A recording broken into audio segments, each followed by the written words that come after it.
He's a big guy who can move, and that's very special. I mean, a guy that big can move smoothly.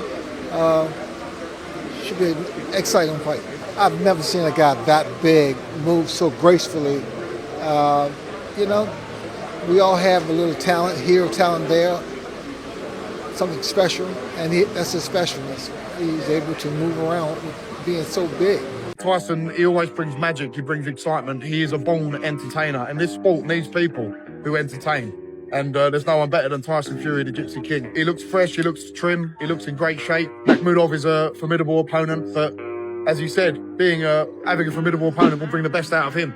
So I'm excited to see him do a good... Your opponent, Makhmudov, he has a history of wrestling bears. Now, read into that what you will. Yeah. Does that concern you at all? Do you look at that and think, oh, actually, I need to change what I'm doing? Not really, because bears don't punch you all about the head, do they? Gypsy Kings do. Get off! Listen, I can accomplish anything. For he who believes can accomplish anything.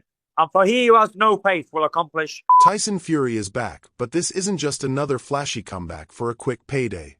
The Gypsy King is returning to the ring on April 11th at Tottenham Hotspur Stadium for a reason that is as tragic as it is motivating.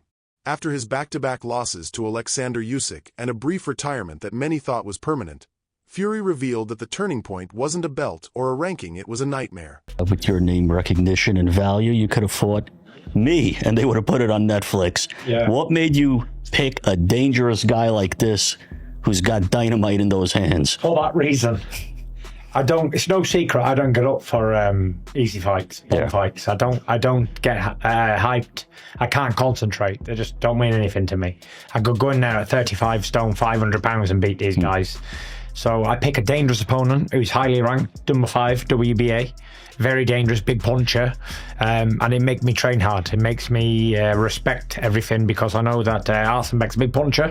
And if he lands one punch on me, knockout in the right place.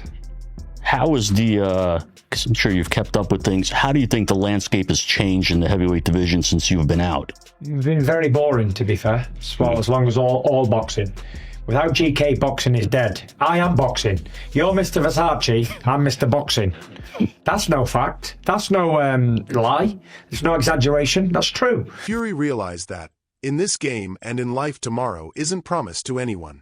He's coming back because he refuses to let his story end on a loss while he still has breath in his lungs. And to prove he's still the man, he's chosen the most dangerous rebound opponent possible. If I'm not fighting somebody who I don't really value, like I don't care about, then it's hard for me to get motivated. But when you got a big puncher in front of you like Arsenbek, and he can end you in one punch, as we've seen, he has like 14 or 15 first-round knockouts. I don't want to be a highlight reel on anybody's record. So I got to train hard and dedicate and focus and really get to grips with everything, and see what I have left. And one thing about me is I'm a box of tricks, so I have every arsenal up my sleeve. So I'm a very difficult opponent for anybody in any era. Very difficult. I can do southpaw, orthodox, aggressor, back foot, counter punch, everything. Is this the kind of fight where, the way you're talking, you kind of gauge where you're at? For sure. Listen, we're not here facing a bum. We're here facing a top class opponent, and we'll see where we are. We'll see where Tyson Fury is. The thing is, we're both similar. Oh yeah, I mean, everyone has a chance, even though you're not a knockout puncher. But Tyson, I've always admired him. He's a big guy who can move, and that's very special. I mean, a guy that big can move smoothly. Should be an exciting fight.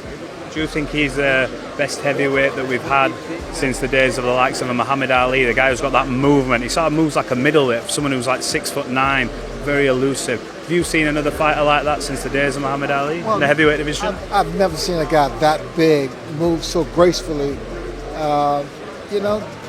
We all have a little talent here, talent there, something special, and that's his specialness. He's able to move around with being so big. Standing in his way is a man the boxing world calls a Bond villain, and for good reason. Arsenbek Makhmudov, known as the Lion, isn't just big, he's a 6 feet 6 inches wrecking ball with a terrifying 86% knockout ratio. We're talking about a fighter who has ended 13 of his bouts in the very first round. While he suffered a setback against Ajit Kabale, His clinical destruction of Dave Allen in late 2025 proved that his power hasn't gone anywhere. It's an interesting fight to come back with. It's not a slam dunk. It's not a layup. Fury is getting older. He's taken a lot of punches in his last year, 2 years.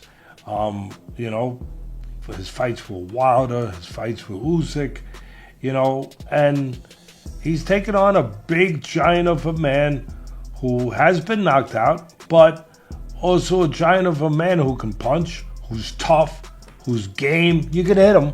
You can hit him. But he's a game guy. He's big as hell. He's a mountain of a man. He can, like I said, he can bang. Yeah, he's a bit slow on his feet, and he's a bit in front of you. Tyson Fury is definitely the guy who can box. He's definitely the guy who's got more dimensions, more choices, right? It's good to have more choices, right, bud? It's always good to have more options or more choices. He can box, he can fight with you like he did Wilder, but he can also box with you on the outside.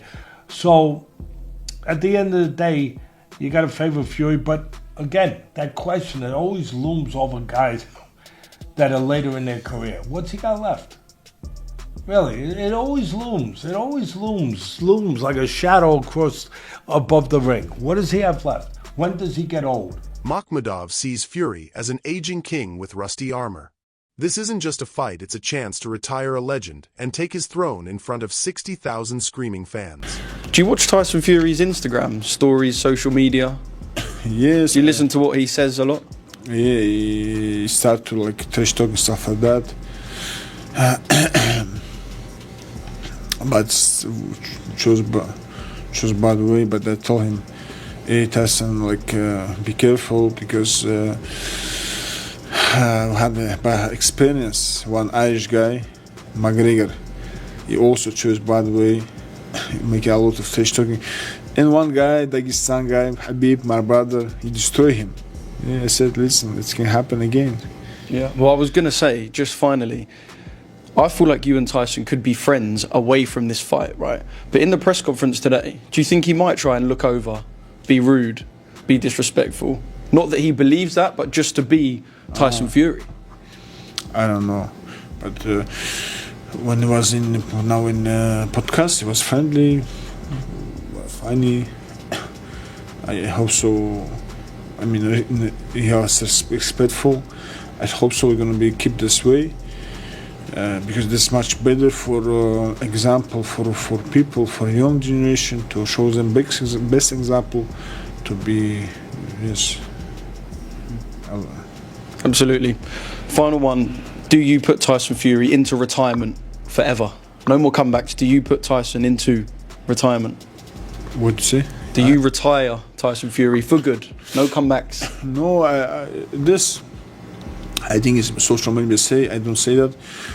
I just say I want to beat him, but I want to continue, because boxing without him not interesting. Boxing is better when you say Arsenbek. Thank you very much. But the drama inside the ring is only half the story. Behind the scenes, tension within the Fury camp has reached a boiling point, specifically between Tyson and his brother Shane.